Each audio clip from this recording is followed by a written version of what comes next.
Hello and welcome back, Squirrel Nation. I hope you're all having an outstanding day. For today's video, we are going to be reviewing the patch update. That is the release of the new Demon Warrior. So anyways, let's just do what we have done in the past and go through it piece by piece and have some discussions. So two adjustments, neither of them major. They're just telling us when the season's ending and they're extending Chest Pass for a week. Not a big deal. New things. Okay, the Rogue Guard is the new Demon Warrior. His abilities are he has splash damage on 2.5 grids, and his ultimate, his active, is actually he gives all demons plus 100 damage, which is insane. So to put that in perspective, Shining Assassin, who has the highest DPS in the game, at 2 stars does 167 damage. So 100 damage is super high. Like, that is a crazy amount of damage. They also removed the Skull Hunter in... So same thing they've been doing with some of the mages. I don't understand why they did that, to be quite honest.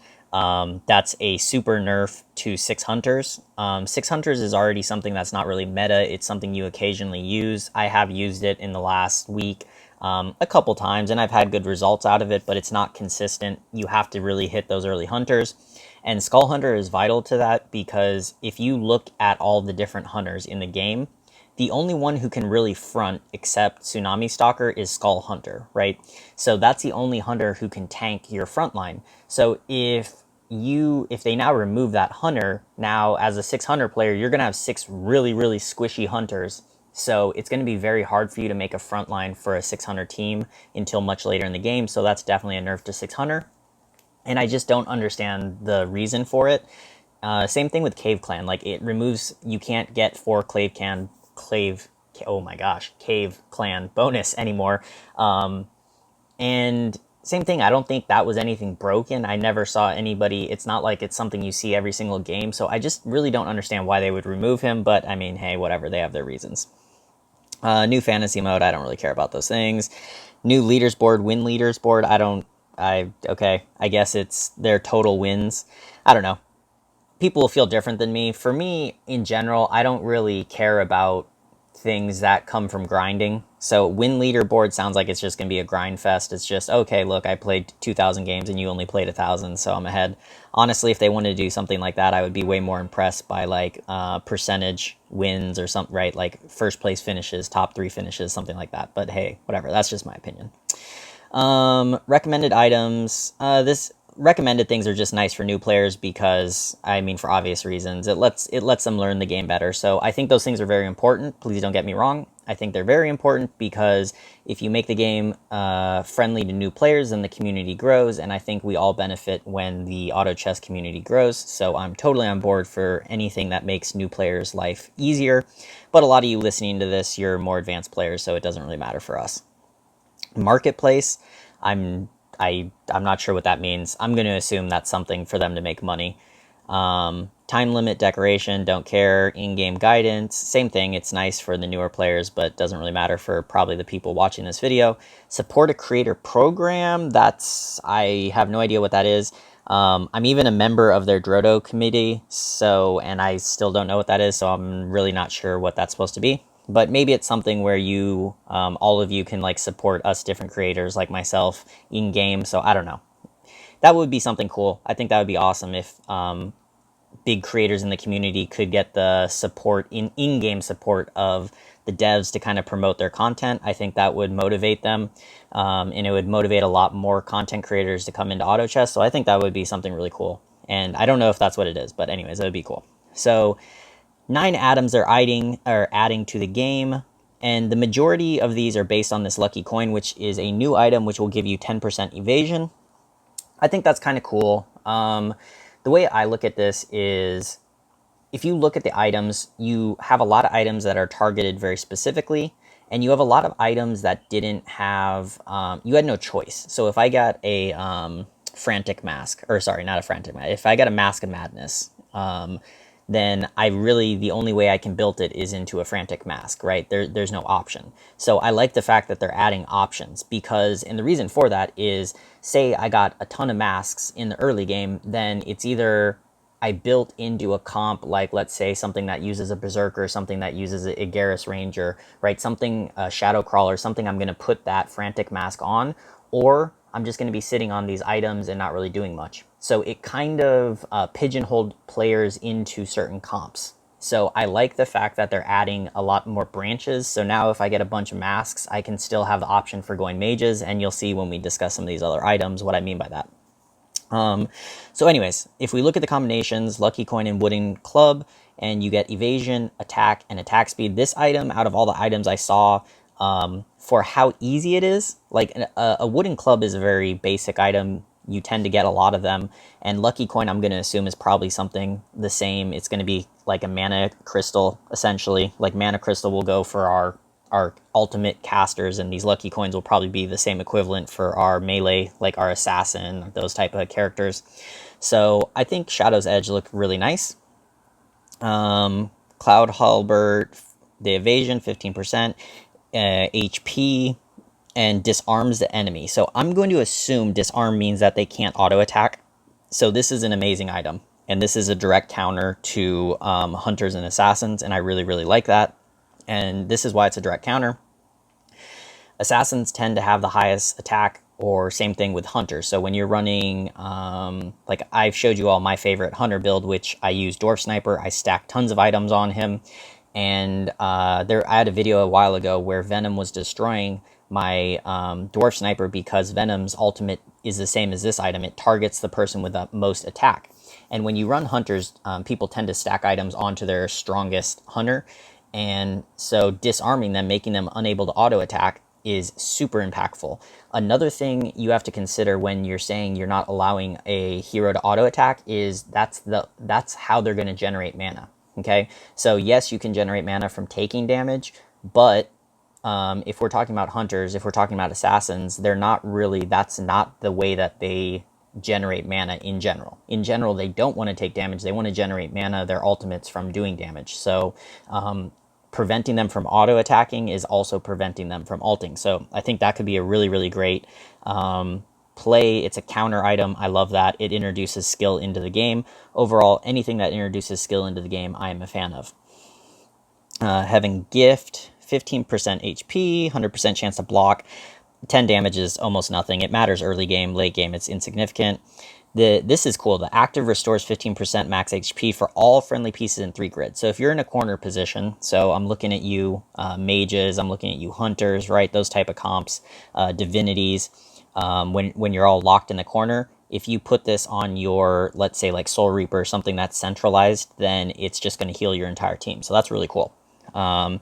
And then I guess it also gives you, like, in addition, I'm assuming the way this is worded, it also gives, when you heal them for 15%, you also let all of them block 20 damage. Probably the next attack or something like that.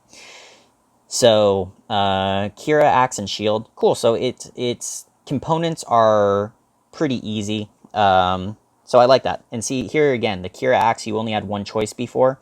Now they're giving us multiple choices for how to build that, so I really like that. That's cool.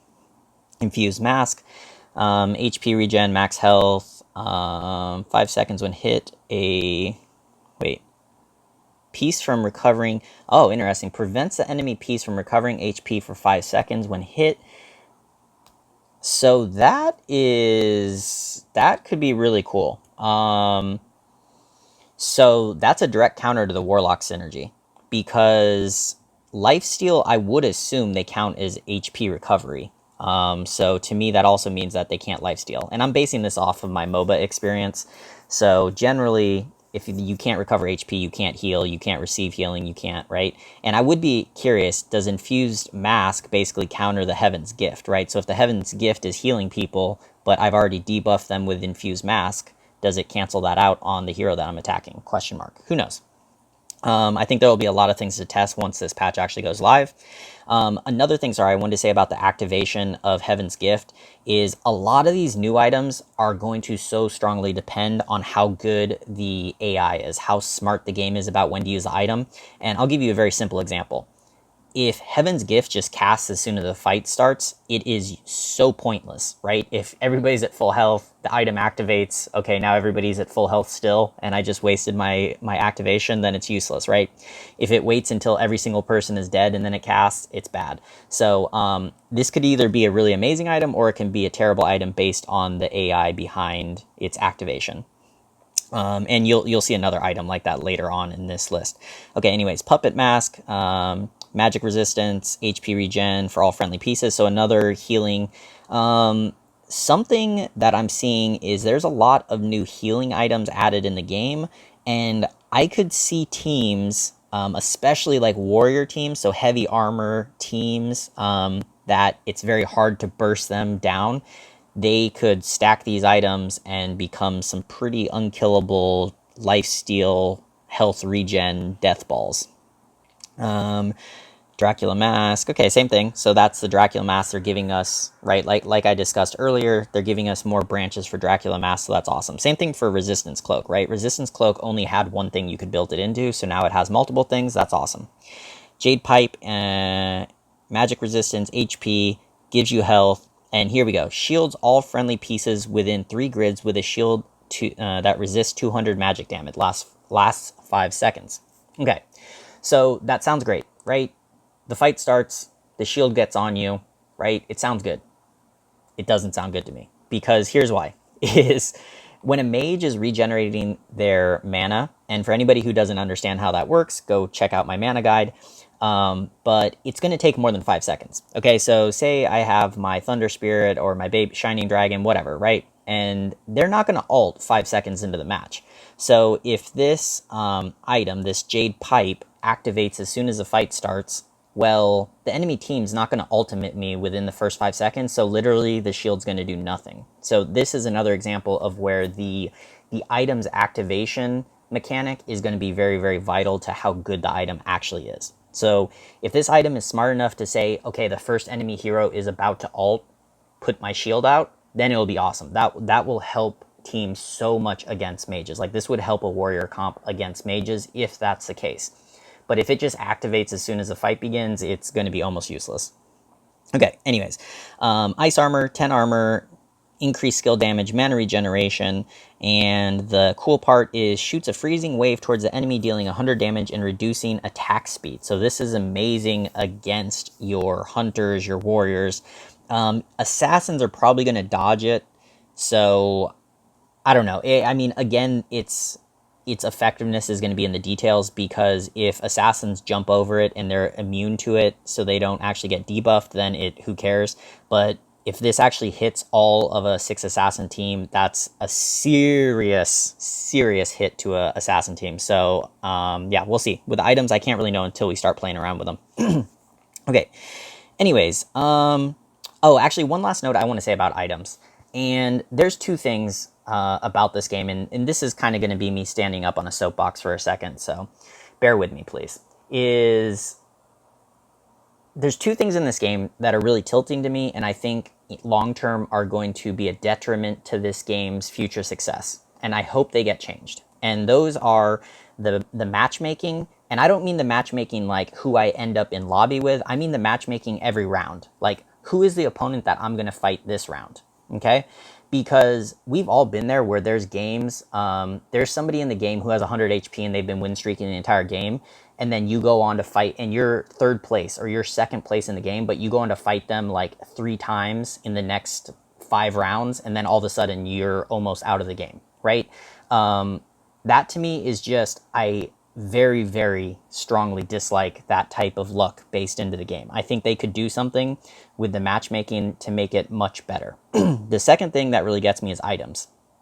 And here's my issue with items. I love that they're adding new items. I love that they have a lot of counter items. They have a lot of branches, different ways we can take the items. That part I love. I think it's amazing. It introduces skill. The part that I dislike and I'm kind of worried about is how unevenly distributed items are. Okay, there's games where I hit 0 tier 2 items, right? Like my team comp is amazing. I hit no items, and then I end up losing the game or getting crushed because somebody just has, like, every single one of their heroes has tier 3 items, right?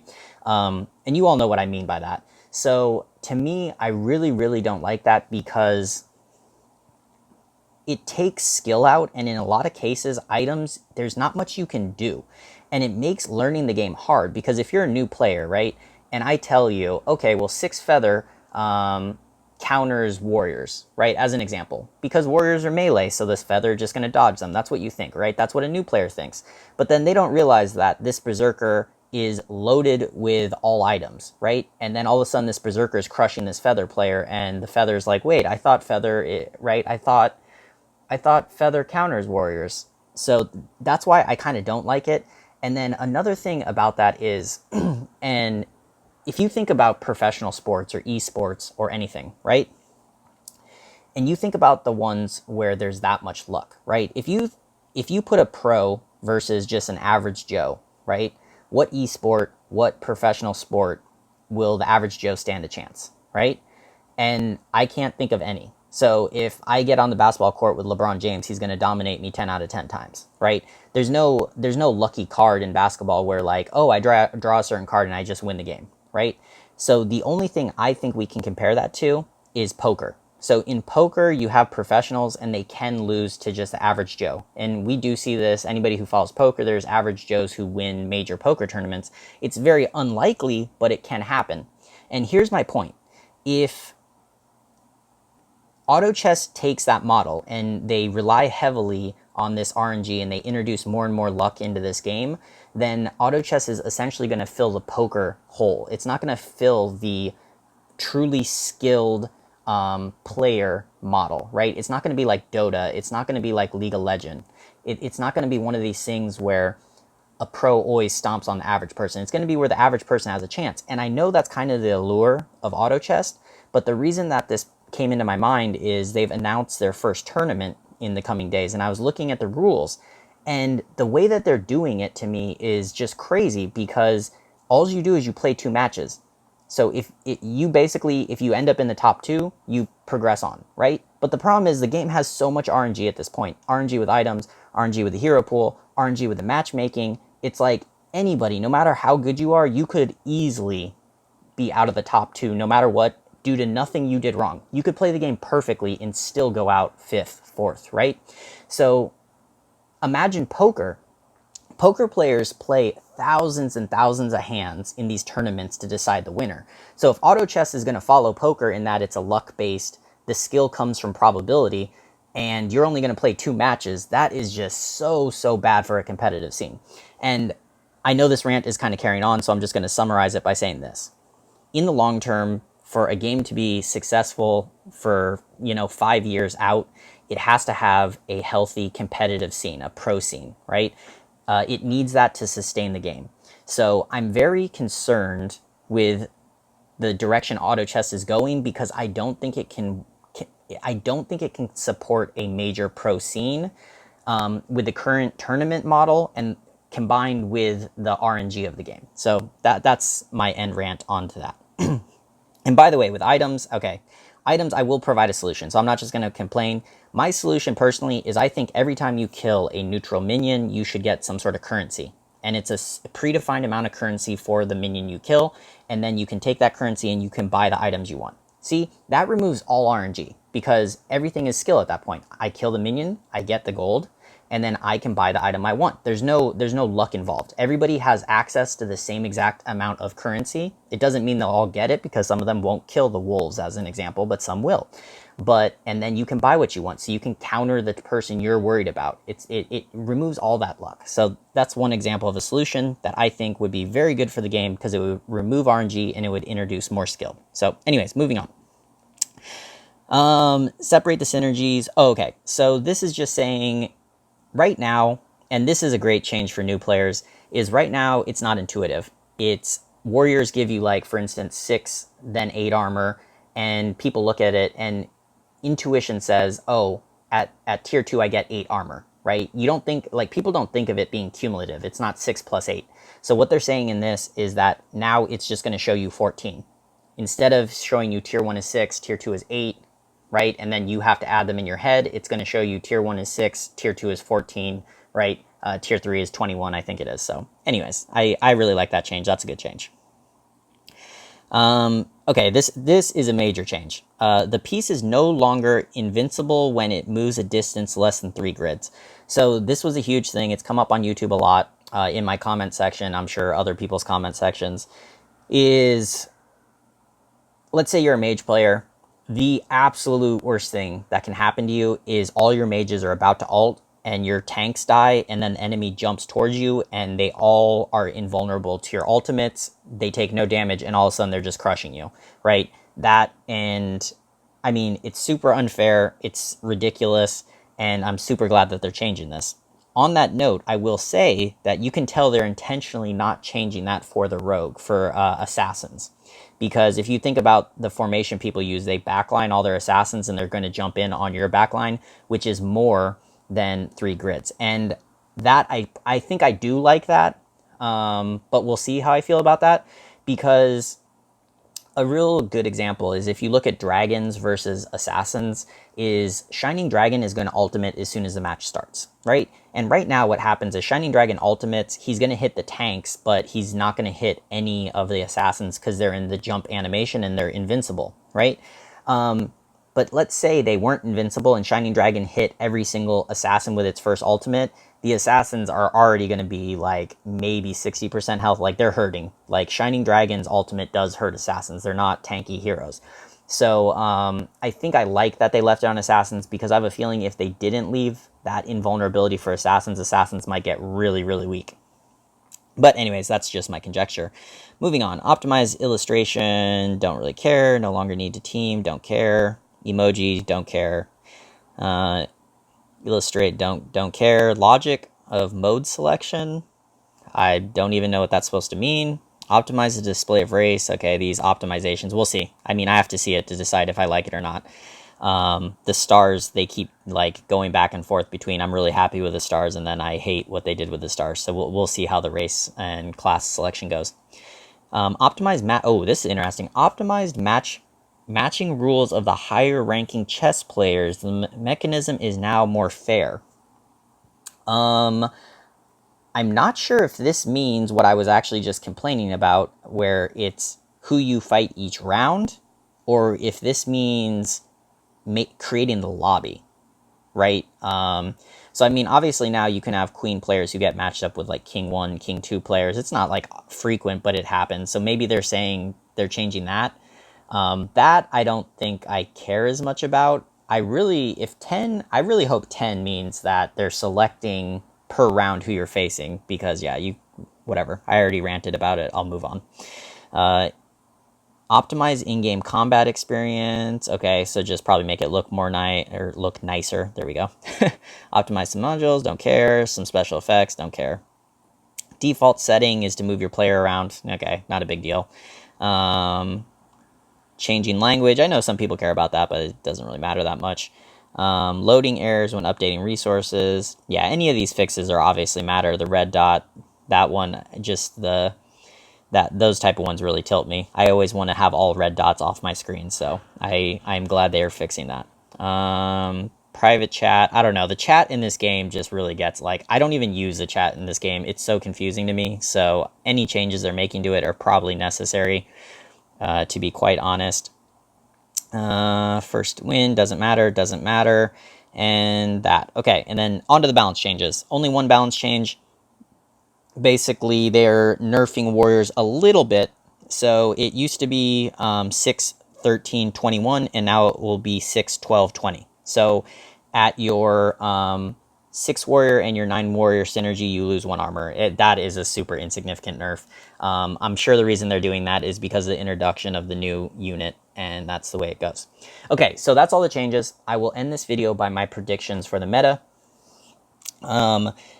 Demon Warrior is going to be sick, and then it's going to be what do you combine it with. But the thing we have to keep in mind is anytime you count on a legendary, you can't count on it, right? It can't be consistent. So it's like Divinity or Mages, they can't count on hitting a God of Thunder. So for a comp to be consistent, it needs to be able to operate without the legendary. Okay, so like Divinity can still get top 3 without hitting a God of Thunder. Same thing with some of the mage comps out there. They don't have to hit 6 mage to get top 3. But if they get it, they're almost guaranteed to get first place. So I think demons are going to be the same thing. The comp that's going to end up being the go-to is going to be the comp where demons can get top 3, but if they hit this epic or this legendary demon, then they're almost guaranteed to get first place. So that's kind of what I have going in my head. 600s was nerfed, obviously, but it's not impactful because it wasn't a big thing in the meta anyways. Warriors, a minor nerf, it won't be impactful. I would be very surprised if it was. But I think what's probably going to happen is Feather is going to get even more out of hand. So we always have all these adjustments, and I don't know, something that just is very confusing to me is they adjust by synergies, but they're not necessarily really adjusting by units, because we can all see in matchmaking, there's certain units that are selected a ridiculous amount, and Lone Druid is a great example to me. There are very, very few synergies where people don't pick up Lone Druids and try to mix them in, right? And when something's that contested every single game, I feel like it should be tweaked. And the reason I'm picking on Lone Druid is I think long-term why Feather has been so successful is that it can ride that power of hitting these 3-star druids into the mid game, and then it can just kill off the enemies before they get to super late. So Mage was holding them back, but then the developers nerfed Mage, right? 6 Mage. Now the developers have nerfed Hunters, right? Early game Hunters especially, and Hunters aren't something that's super strong early anyways, right? They're something that's like a mid-game power spike, and they're not super strong late game, and Feathers with enough upgrades already beat the Hunters. So I feel like the developers are taking the counters to Feather out of the game, and I'm really, really not a fan of that, because Feather, I think, is already in a ridiculous spot. So I have a feeling that 6 Feather is going to dominate the meta in the coming update, and demons will probably find a really nice top tier spot. And my guess for a demon comp would probably be something, I think I did a video on this a while ago. It was kind of like an off meta build, but I think something like that could work, and it will be basically a demon glacier. And right, so you're going to have your different demons mixed in with some glacier, get the warlock synergy in there, and then now with the legendary, you could even take that to like a 6 warrior and demon. 6 warrior glacier demons. So something like that. I could definitely see popping into the meta and being pretty damn dominant. Maybe filling the role that Beast Warrior was filling. But anyways, that's it for today's video. I know I rambled, I ranted a little bit. So for those of you who stuck with me the whole time, love you all, and I will talk to you all tomorrow. Take care.